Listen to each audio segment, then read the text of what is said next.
BC월드제약은 1980년 3월 19일에 설립되었습니다. 설립 당시 상호는 극동제약 주식회사였고 2007년 1월에 현재의 BC월드제약으로 상호를 변경하여 의약품의 제조 및 판매, 의약품 수출입업 등을 운영하고 있습니다.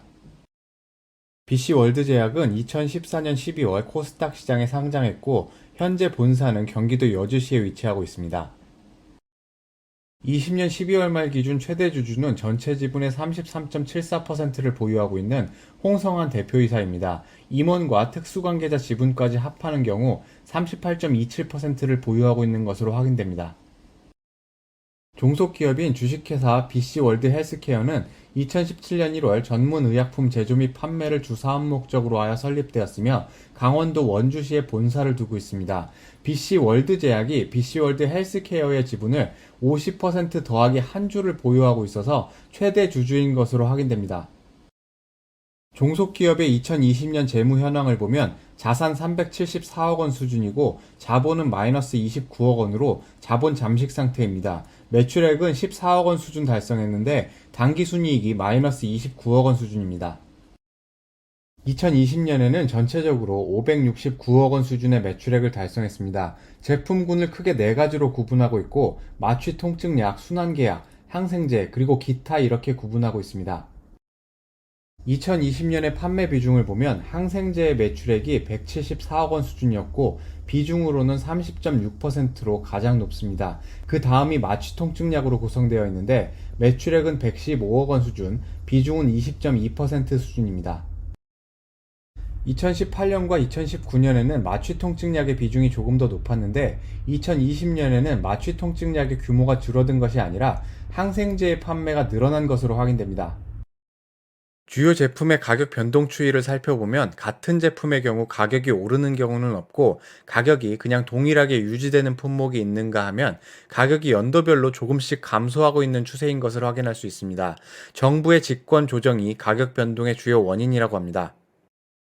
2020년에는 총 167억 원 수준의 원재료 매입이 있었습니다. 전기 대비 매입액 규모가 약 11억 원 수준 늘어난 규모입니다. 이렇게 증가한 원인을 보면 다른 제품들은 큰 변동이 없는데 메로페넴 건조 탄산 나트륨이라는 항생제 제품의 원료가 11억 원 수준 늘어난 것을 확인할 수 있습니다. 주요 원재료로는 네 가지가 있다고 공시하고 있습니다. 전체 매입액의 7.4%를 차지하고 있는 네 번째에 발사르탄을 제외하고는 원재료 가격이 감소하고 있는 추세인 것을 확인할 수 있습니다. 가동률 추이를 보면 주사제 제품의 가동률은 형태별로 볼 때 전기 대비 10에서 20% 수준으로 크게 상승한 것으로 확인됩니다. 그런데 내용 고형제 제품의 경우에는 6.4% 수준 생산 실적이 감소한 것으로 확인됩니다.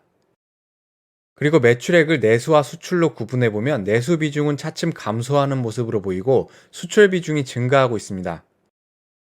2018 사업년도부터 2020년 사업년도까지의 외부 감사에는 서현 회계법인이고 감사 의견은 모두 적정이었습니다. 감사 보수는 2019년과 2019년에는 5,500만 원으로 큰 변동이 없습니다. 연결 재무상태표를 보면 자산은 202억 원 수준 증가했고 부채는 172억 원 규모로 증가했습니다. 따라서 자본 총계가 약 30억 원 수준 증가한 것으로 확인할 수 있습니다. 유동부채는 148억 원 수준 증가했는데 유동자산 증가는 104억 원 수준이라 유동 비율을 산출해보면 일정 부분 악화되었을 것으로 보입니다. 전체적으로 유동 비율과 자기자본 비율은 감소하고 부채 비율은 증가했습니다. 자기자본 비율과 부채 비율의 문제는 없을 것으로 보이는데 유동 비율이 100% 미만으로 떨어졌기 때문에 이 부분은 관리가 필요한 것으로 보입니다. 유동자산의 증가는 현금과 재고자산의 증가 내역인 것으로 확인됩니다. 현금 보유액이 90억 원 수준 증가해서 증가율은 533% 수준으로 산출되었습니다.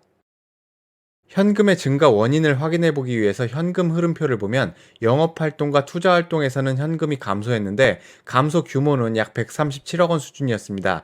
그런데 재무활동에서 현금 유입이 229억 원 수준 발생했습니다. 재무활동 현금 유입의 주요 원인은 차입금의 증가였습니다. 장단기 차입금의 상환 내역도 별도로 있지만 신규로 증가한 규모는 238억 원이었습니다. 이와 별도로 2020년에는 창업 정부 보조금으로 60억 원을 수령한 내역도 확인됩니다. 유동부채 증가는 196억 원 수준의 단기 금융부채의 증가가 가장 큰 원인이었습니다. 단기 금융부채 내역을 보면 단기 차입금에 추가 차입이 있는 것으로 확인됩니다. 그리고 전환사채가 88억 원 수준 증가했는데 이 부분은 장기 차입금으로 분류되었던 것이 단기 차입금으로 재분류된 것으로 확인됩니다. 단기 차입금의 주요 내역입니다. 기존 차입금의 금액이 증가한 내역도 있고 신규 차입이 발생한 내역이 있는 것도 확인됩니다. 차입의 목적은 운전자금 조달입니다.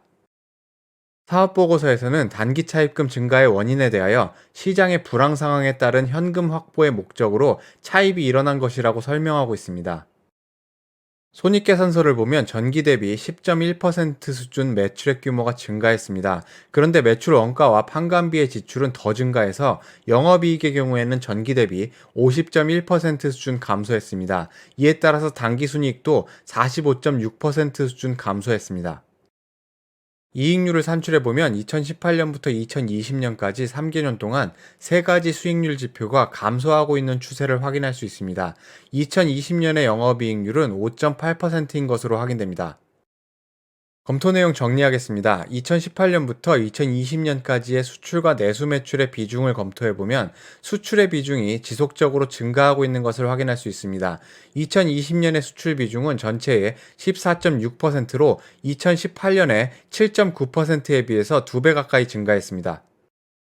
2020년의 매출액은 전기 대비 10.1% 수준 증가했고 매출액은 약 569억 원을 달성했습니다. 매출 증가의 원인은 수출의 증가와 신규 제품의 시장 점유율이 상향된 것이 원인인 것으로 확인됩니다.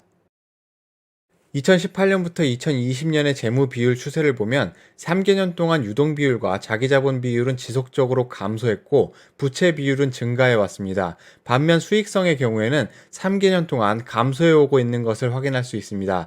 주요 원인은 시장의 불황으로 제품 판매로부터 발생하는 수익성이 감소하고 이를 대비하기 위한 현금성 자산의 확보로 인해 재무 비율이 감소하고 있는 것으로 보입니다. 오늘의 영상은 여기까지입니다. 이 영상이 좋으셨다면 구독과 좋아요, 알람 설정까지 부탁드립니다. 다음에 더 좋은 영상을 올릴 것을 약속드립니다. 고맙습니다.